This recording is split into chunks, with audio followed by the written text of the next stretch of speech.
Hi, welcome to another video.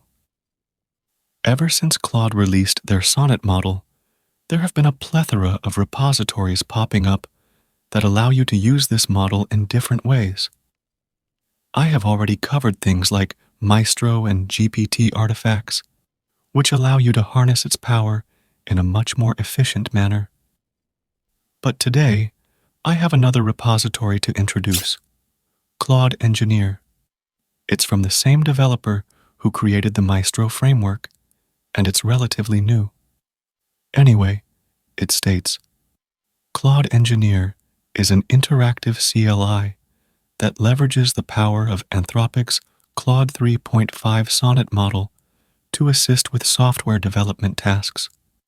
This tool combines the capabilities of a large language model with practical file system operations and web search functionality. Basically, from what I understand, it's an alternative to Aider or a pair programming tool. You can get into a chat interface and provide a folder or file to the LLM, and it can act as a pair programmer of sorts. So, if you ask it to create a new file, generate some code, or fix bugs, it can do everything for you, and you won't even need to touch the code editor. It's quite impressive if you think about it. In more simpler terms, you can chat with Claude about your code base, like explaining and stuff, and you can also ask it to generate code and put it inside file and stuff like that. If we look at its features, you can see that it provides an interactive chat interface with Claude-3.5 Sonnet. It can also perform file system operations, such as creating folders and files. Another thing is that you can use it with web search capabilities using the Tavily API. If you don't know, then Tavily is like a search engine API. It also supports syntax highlighting for code snippets, as well as project structure creation and management.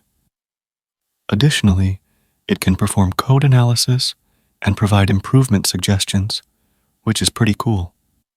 Here are some usage examples of how you can utilize it. Also, Claude will only have access to the files in the root folders of the script or any folder path you provide it. This is quite handy. Also, it's only a single file, making it very easy to use.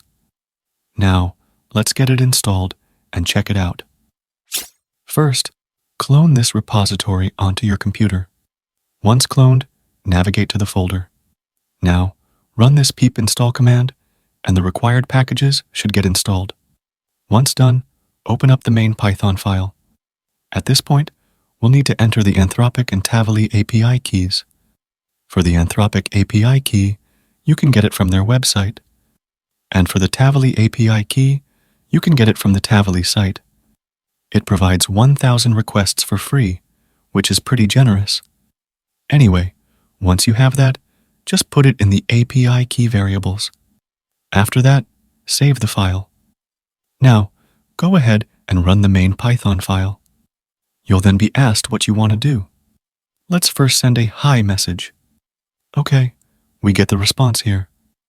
Now, let's ask it to create a new Python file named ABC. Okay, as you can see, it uses the create file tool to do it. And if we wait a bit, you can see that it has now created the file. Let's look in the directory, and as you can see, it has actually created it. If we look at it, you can see it's blank and just has one comment message. Now, let's ask it to generate code that adds 2 numbers and put it inside the new ABC Python file. Okay, it's doing that. Okay, it has now put the code in the file. This is quite cool. Now let's ask it to explain the code in the ABC Python file. If we wait for a second, you can see that it explains it quite well. We can also use the search tool here by using the Tavily search tool. You can just ask it something like, search for the best practices in coding. And as you can see, if I send it here, it calls the Tavily tool. And if we wait for a minute, we get the summarized results here. It's quite impressive. Now, Let's try it with something more complex. Let's first ask it to create a file structure required for a snake game that works in HTML, CSS, and JS.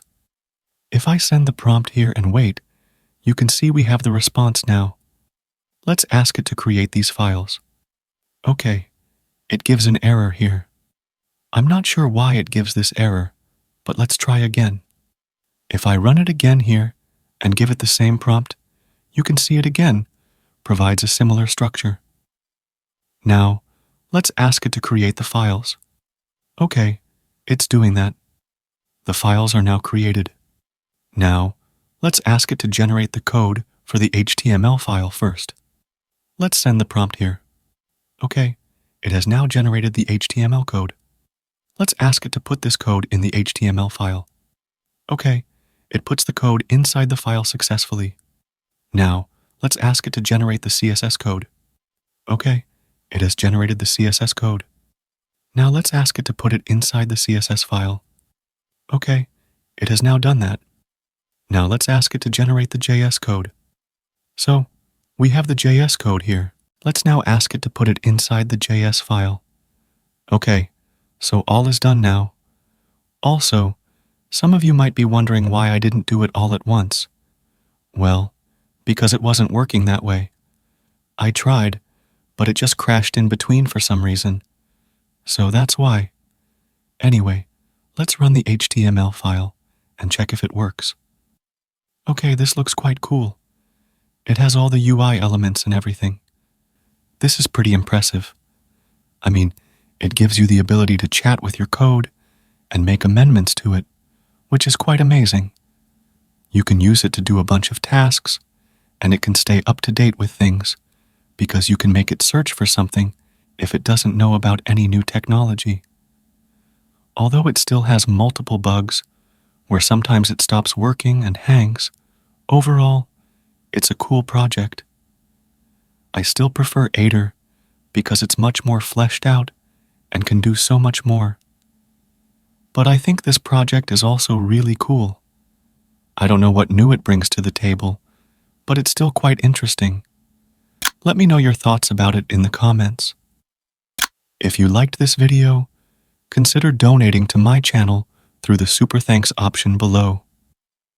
Give this video a thumbs up and subscribe to my channel. I'll see you in the next video. Till then, bye.